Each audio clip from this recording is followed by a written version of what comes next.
Analisis yang pertama merupakan pengkategorian klaim, di mana di sini terdapat kategori klaim dan non-klaim, di mana kategori klaim ini merupakan kalimat yang menegaskan suatu kebenaran. Pada analisis kasus Zaraf Rikar ini yang termasuk dalam kategori klaim, yaitu penetapan Zaraf sebagai tersangka merupakan hasil pengembangan dari penangkapan 3 hakim Pengadilan Negeri Surabaya dan Lisa Rahmat yang merupakan pengacara Ronald Tanur. Selanjutnya kategori non-claim, di mana non-claim ini merupakan jenis kalimat yang tidak dapat dievaluasi kebenarannya. Dalam analisis kasus Zaraf Rikar, di sini terdapat sebuah pertanyaan mengenai mengapa kasus di Mahkamah Agung ini dapat terus berulang. Selanjutnya terdapat klaim faktual dan klaim faktual deskriptif. Sebuah klaim disebut sebagai klaim faktual jika menyatakan sesuatu dengan apa adanya. Pada kasus Zaraf Rikar yang termasuk dalam klaim faktual, yaitu Kejaksaan Agung menetapkan Zaraf Rikar sebagai tersangka dugaan suap penanganan kasasi Ronald Tanur pada Jumat 25 Oktober 2024. Selanjutnya terdapat klaim faktual deskriptif pada kasus Zaraf Rikar, yaitu Mahkamah Agung menyatakan 3 hakim agung yang menangani perkara kasasi Ronald Tanur tidak melanggar kode etik. Majelis Hakim Agung yang menangani perkara kasasi Ronald Tanur ini yaitu Sosilo sebagai hakim ketua, kemudian Ainal Mardiah dan Sutarjo sebagai hakim anggota. Dalam putusan kasasi, Ronald Tanur divonis 5 tahun penjara. Pengkategorian selanjutnya yaitu klaim nilai, di mana suatu klaim disebut klaim nilai jika mengatakan apa yang seharusnya atau menetapkan nilai positif atau negatif. Pada kasus Zaraf Rikar yang termasuk ke dalam klaim nilai, yaitu Izak Barani dari Transparansi Internasional Indonesia mengungkapkan bahwa pengawasan internal Badan Pengawasan Mahkamah tidak berjalan secara efektif. Pada kasus Zaraf Rikar juga ditemukan klaim nilai perspektif, yaitu penangkapan Zaraf Rikar seharusnya menjadi momentum untuk melakukan perubahan struktural bagi mahkamah, baik transparansi sistem peradilan maupun sistem pengawasan. Pada kasus Zaraf Rikar juga ditemukan klaim objektif dan klaim subjektif. Suatu klaim disebut sebagai klaim objektif jika memenuhi kriteria standar impersonal. Pada kasus Zaraf Rikar yang termasuk ke dalam klaim objektif, yaitu penyidik Kejagung menemukan uang tunai senilai kurang lebih 1 triliun dan emas batangan seberat 51 kg di rumah Zaraf Rikar. Sedangkan klaim subjektif lebih mengacu kepada kriteria standar pribadi berdasarkan pikiran, perasaan, dan preferensi. Pada kasus Zaraf Rikar yang termasuk ke dalam klaim subjektif, yaitu mantan Ketua Komisi Yudisial serta dosen Fakultas Hukum UI, Bushiro Muqaddas, mengungkapkan bahwa mafia peradilan di Indonesia sudah kronis sejak berpuluh tahun yang lalu. Berikut ini adalah pelengkap untuk poin identifikasi, analis, dan evaluasi dalam kasus Zaraf Rikar. Nah, identifikasinya kami ambil dari berita BBC Indonesia, Kejaksaan Agung, dan media nasional yang lainnya juga. Zaraf Rikar itu adalah mantan pejabat Mahkamah Agung yang terlibat dalam jaringan mafia peradilan. Punya link yang sangat banyak sekali dan masif. Dan kasusnya itu mulai mencuat setelah dia membebaskan Ronald Tanur dalam kasus pembunuhan. Karena dibantu proses oleh Zaraf Rikar.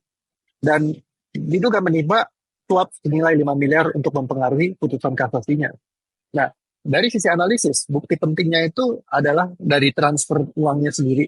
Ada 5 miliar dari pengacara terdakwa ke Zaraf. Dan juga investigasi ketika dilakukan cek langsung oleh pihak kepolisian, ada temuan uang tunai hampir 1 triliun dan 51 kilogram emas batangan di rumah Zaraf.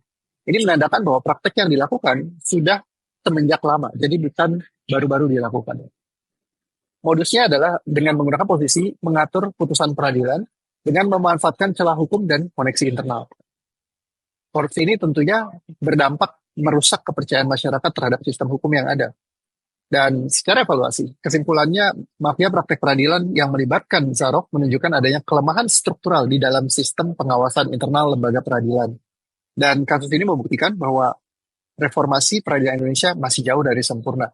Terutama juga karena ini sudah berulang semenjak bertahun-tahun selama dia menjabati posisi tersebut. Oke, selanjutnya saya akan menjelaskan tentang argumen counter argumen dan juga silogisme kategoris. Yang pertama ada argumen. Zaroff Richard mengungkap praktik mafia peradilan di Indonesia yang merusak integritas hukum. Mafia ini melibatkan oknum peradilan yang bekerja sama dengan pihak luar untuk mempengaruhi keputusan hukum demi keuntungan pribadi atau kelompok.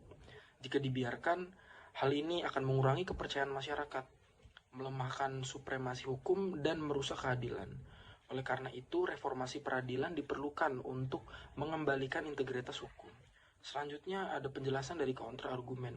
Sebagian pihak berpendapat bahwa pengungkapan mafia peradilan bisa merusak citra sistem hukum Indonesia. Mereka khawatir hal ini dapat menciptakan ketidakstabilan dan merugikan lembaga peradilan yang sudah berusaha menegakkan hukum. Selain itu, masalah hukum di Indonesia mungkin dipengaruhi oleh faktor eksternal seperti politik dan ekonomi, bukan hanya mafia. Selanjutnya ada silogisme kategoris. Yang pertama, premis mayor. Semua tindakan mafia peradilan merusak integritas sistem hukum dan menciptakan ketidakadilan. Yang kedua, premis minor.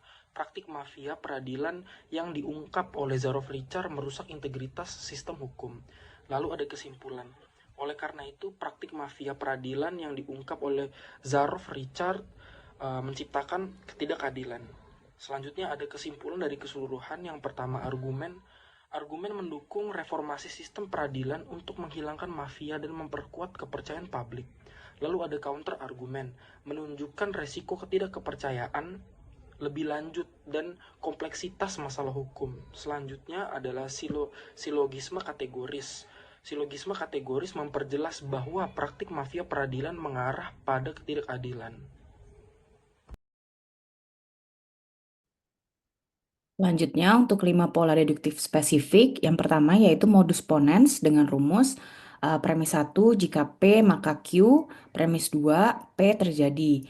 Kesimpulannya maka Q terjadi. Nah, contohnya itu adalah premis 1 jika pengawasan MA hanya mengandalkan internal, maka sulit untuk mendeteksi permainan perkara secara menyeluruh.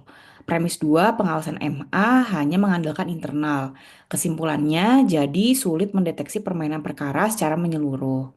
Lalu untuk modus tollens atau kesalahan, di sini rumusnya itu adalah premis 1 jika P maka Q, premis 2 Q tidak terjadi, kesimpulan maka P tidak terjadi.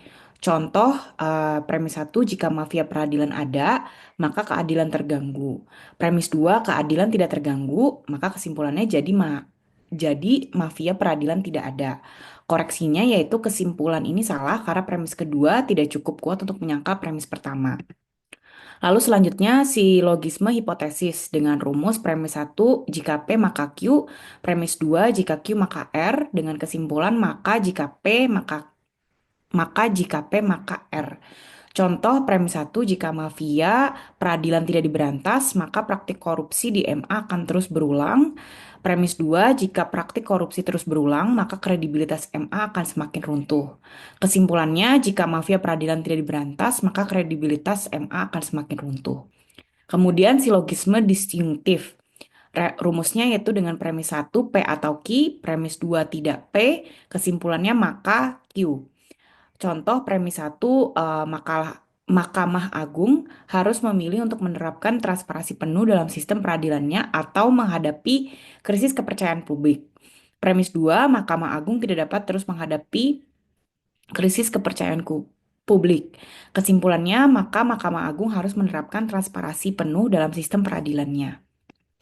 Lalu yang terakhir, dilema dengan rumus premis 1 jika P maka Q, premis 2 jika R maka S, premis 3 P atau R, kesimpulannya maka Q atau S.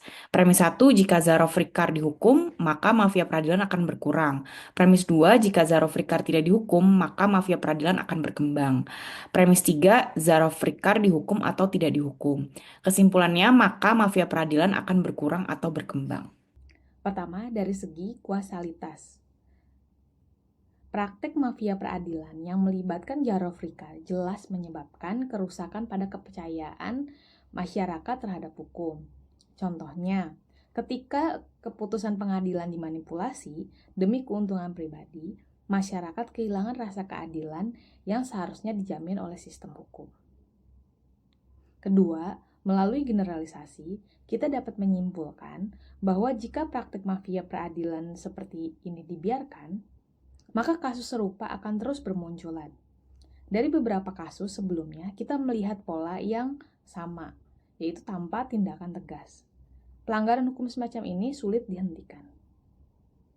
Yang ketiga, melalui analogical induction, kasus Jarov Ricard menunjukkan pola yang serupa dengan kasus mafia peradilan di wilayah lain. Ini mengidentifikasikan bahwa masalah ini bukan hanya bersifat lokal,